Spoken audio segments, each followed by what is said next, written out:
കേരളത്തിന്റെ തെരുവോരങ്ങളിൽ 10,000-കണക്കിന് മനുഷ്യരെയും ചെറുപ്പക്കാരെയും അണിനിരത്തി മനുഷ്യച്ചങ്ങല തീർത്തു. കേന്ദ്ര സർക്കാരിനെതിരെയായിരുന്നു ആ മനുഷ്യച്ചങ്ങല. അതിൽ ഏറ്റവും പ്രധാനപ്പെട്ട മുദ്രാവാക്യം നിയമന നിരോധനമായിരുന്നു. കേന്ദ്ര സർക്കാർ ഇവിടെ തൊഴിൽ നൽകുന്നില്ല എന്ന ആക്ഷേപം ഡിവൈഎഫ്ഐക്കുണ്ട്. അതേ ഡിവൈഎഫ്ഐ പ്രസിഡന്റിനോടും സെക്രട്ടറിയോടും ഞാൻ ചോദിക്കുന്ന ഒരു ചോദ്യം ഇതാണ്: ഇവിടെ നിയമനം നടക്കുന്നുണ്ട്, അതെങ്ങനെയാണെന്ന് നിങ്ങൾ അറിയുന്നുണ്ടോ? ഇന്നലെ നിങ്ങൾ ഈ മനുഷ്യച്ചങ്ങല തീർത്ത സമയം അതേ ദിവസം മുഖ്യധാരാ മാധ്യമങ്ങളിൽ നിന്നൊരു വാർത്തയുണ്ട്.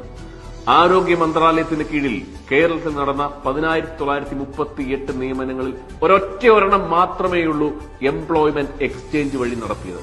ബാക്കിയൊക്കെ പിൻവാതിലാണ്. മിസ്റ്റർ സെക്രട്ടറി, മിസ്റ്റർ പ്രസിഡന്റ്, ആർജവമുണ്ടെങ്കിൽ, തന്റെ ഇടമുണ്ടെങ്കിൽ, നിങ്ങളുടെ ഈ മനുഷ്യച്ചങ്ങലയിൽ നിങ്ങൾക്ക് എന്തെങ്കിലും നെറിയുണ്ടെങ്കിൽ ഇതിനെതിരെയും ഒരു വാക്കുകൊണ്ട് നിങ്ങൾ ശബ്ദിക്കണം.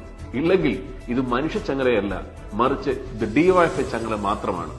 കണ്ണിൽ എണ്ണയൊഴിച്ച് മഴ കാക്കുന്ന വേഴാമ്പലിനെ പോലെ വിദ്യാസമ്പന്നരായ മനുഷ്യർ പഠിച്ചതിനു ശേഷം ജോലിക്ക് വേണ്ടി എംപ്ലോയ്മെന്റ് എക്സ്ചേഞ്ചിൽ പേര് രജിസ്റ്റർ ചെയ്ത് കാത്തിരിക്കുമ്പോൾ നിങ്ങളുടെ പാർട്ടിക്കാരെ സഹായിക്കുന്നതിനും അവരെ തിരികെ കയറ്റുന്നതിനും വേണ്ടി ഇവിടുത്തെ ജോലി സാധ്യതകൾ നിങ്ങൾ നിങ്ങളുടെ പാർട്ടിക്ക് വേണ്ടി തീറെഴുതിയിരിക്കുന്നു.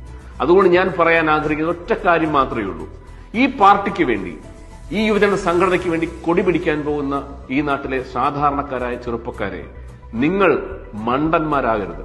ഇവരുടെ ഭാര്യമാർക്ക്, ഇവരുടെ സഹോദരന്മാർക്ക്, നേതാക്കന്മാരുടെ ആശ്രിതർക്ക് ജോലി കൂടി തിരികെ കയറ്റുമ്പോൾ പാവപ്പെട്ട മനുഷ്യർക്ക് കേസും വഴക്കും പ്രശ്നങ്ങളും മാത്രമായിരിക്കും ഇതിന്റെ പുറകെ പോയാൽ എന്നുള്ളത് മനസ്സിലാക്കണം. പണ്ടൊക്കെ ഈ പാർട്ടിക്ക് ആശയമുണ്ടായിരുന്നു, പക്ഷെ ഇന്ന് ആമാശയത്തിനു വേണ്ടിയുള്ള പാർട്ടി പ്രവർത്തനം മാത്രമാണ്. Thank you so much.